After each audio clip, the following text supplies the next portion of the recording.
Hello. അപ്പോൾ എല്ലാവരും എന്നെ സപ്പോർട്ട് ചെയ്യുക, സബ്സ്ക്രൈബ് ചെയ്യുക. അപ്പോൾ ഇത് പാർട്ട് 2 ആണ്. പാർട്ട് 1 ഞാൻ നേരത്തെ ചെയ്തിട്ടുണ്ടായിരുന്നു. അങ്ങനെ ഞങ്ങളിതേ ചെങ്ങന്നൂർ ബസ് സ്റ്റാൻഡിലെത്തി. ഇനി ഫുഡ് കഴിക്കാനുള്ള ഒരു ഇതിലാണ്. രാവിലെ ആയതുകൊണ്ട് തന്നെ നമുക്ക് എന്തെങ്കിലും കഴിക്കണ്ടേ, കഴിച്ചിട്ട് അങ്ങോട്ടേക്ക് പോകാമെന്നുള്ള പുറപ്പാടിലാണ്. അങ്ങനെ അമ്മയും അച്ഛനും അവിടെ നിൽപ്പുണ്ട്. ചേട്ടൻ ഒരു ഓട്ടോറിക്ഷ ചേട്ടനോട് ചോദിക്കാൻ വേണ്ടി പോയി, കൂടെ ഹോട്ടൽ എന്തെങ്കിലും ഉണ്ടോ, ഞങ്ങൾക്ക് അറിയത്തില്ലല്ലോ. അങ്ങനെ ചേട്ടൻ പോയി ചോദിച്ചിട്ട് പറഞ്ഞു കുറച്ചും കൂടി ഫ്രണ്ടിലോട്ട് പോകുമ്പോൾ തന്നെ ഒരു കടയുണ്ട്, ഉള്ളിലോട്ടാണ് എന്ന് പറഞ്ഞു. അങ്ങനെ വൈദേഹിക്കുട്ടി നല്ല ഉറക്കത്തിലാണ്, വൈന് ഉണർന്നിരിപ്പുണ്ടായിരുന്നു. അങ്ങനെ ഞങ്ങളിതേ അവിടെ വെയിറ്റ് ചെയ്യുവാണ്. വൈന് ഉണർന്നിരിപ്പം അങ്ങനെ ഒരു ഹോട്ടൽ കണ്ട് നമ്മൾ ഹോട്ടലിൻ്റെ അകത്തേക്ക് കയറിയപ്പോൾ തന്നെ നല്ല വൃത്തിയും കാര്യങ്ങളൊക്കെ ഉണ്ടായിരുന്നു.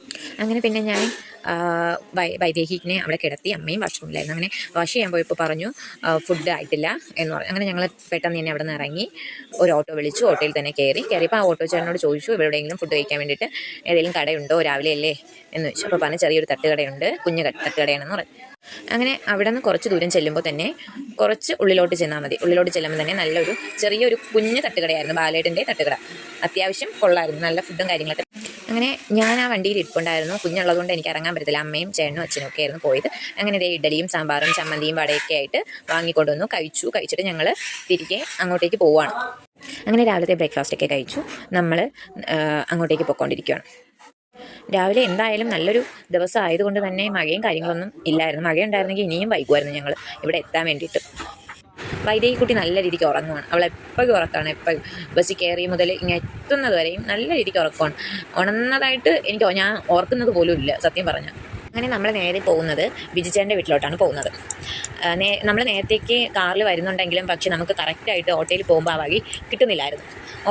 കാറിൽ പോകുമ്പോൾ നമുക്ക് കറക്റ്റായിട്ട് നമ്മുടെ ബിജുചേട്ടൻ്റെ വീട്ടിൽ തന്നെ ചെന്ന് കയറുക. അങ്ങനെ നമ്മൾ നേരെ പോയി. പക്ഷേ പകുതി എത്തിയപ്പോൾ ഞങ്ങൾ ചേട്ടനോട് പറഞ്ഞു ഇതല്ല റോഡ്, തെറ്റി എന്നൊക്കെ പറഞ്ഞു. അങ്ങനെ പിന്നെ ഞങ്ങൾ വന്ന റോഡെ തിരിച്ച് വന്നു. പക്ഷെ അതായിരുന്നു റോഡ്, കറക്റ്റായിരുന്നു. പിന്നെ എന്തോ ഒരു ഡൗട്ട് തോന്നിയാണ് ഞങ്ങൾ പിന്നെ അവിടെ നിന്ന് തിരിച്ച് വന്നത്. പിന്നെ വഴിയിൽ ഒരു ചേട്ടൻ നിൽപ്പുണ്ടായിരുന്നു. അങ്ങനെ ആ ചേട്ടനോട് ഞങ്ങൾ ചോദിച്ചു, ചേട്ടാ രാവണൻ ചേട്ടൻ്റെ വീട് എവിടെയാണെന്ന് അറിയാമോ എന്ന് ചോദിച്ചു. അപ്പോൾ പറഞ്ഞു വാ, നിങ്ങൾ എൻ്റെ വണ്ടിയുടെ പിറകെ വാ, ഞാൻ മുമ്പേ പോകാമെന്ന് പറഞ്ഞു. അങ്ങനെ ഞങ്ങൾ പകുതി ദൂരം ചെന്നപ്പോൾ കാണാം ബിജുചേട്ടൻ കുഞ്ഞുങ്ങളെയും കൂട്ടിക്കൊണ്ട് വരുമായിരുന്നു സ്കൂളിൽ കൊണ്ടാക്കാൻ വേണ്ടിയിട്ട്. അങ്ങനെ ചേട്ടൻ പറഞ്ഞു നിങ്ങൾ പൊക്കോ, രാവിലെയാണോ നിങ്ങൾ വന്നത്, കുറച്ചും കൂടി ചേട്ടൻ കരുതിയത് ഞങ്ങൾ ഉച്ചയാകും എന്നാണ് കരുതിയത്. അങ്ങനെ ഞങ്ങൾ നേരെ പോയി. ചേട്ടൻ പറഞ്ഞു കുഞ്ഞുങ്ങളെ കൊണ്ടാക്കിയിട്ട് ഞാൻ വരാം, നിങ്ങൾ അവിടെ വെയിറ്റ് ചെയ്താൽ മതി, വൈഫുണ്ട് എന്ന് പറഞ്ഞു. അങ്ങനെ ഞങ്ങൾ നേരെ പോയി. കുറച്ച് ദൂരം കൂടി ഉണ്ടായിരുന്നു, ഞങ്ങൾ വന്ന റോഡ് തന്നെയായിരുന്നു. പക്ഷെ വൈദേഹിക്കുട്ടി അന്നേരവും നല്ല ഉറക്കത്തിലായിരുന്നു എന്ന് വെച്ചാൽ നല്ല ഉറക്കത്തിലായിരുന്നു. അങ്ങനെ ഞങ്ങളിതേ വീട് എത്താറായി വരികയാണ്.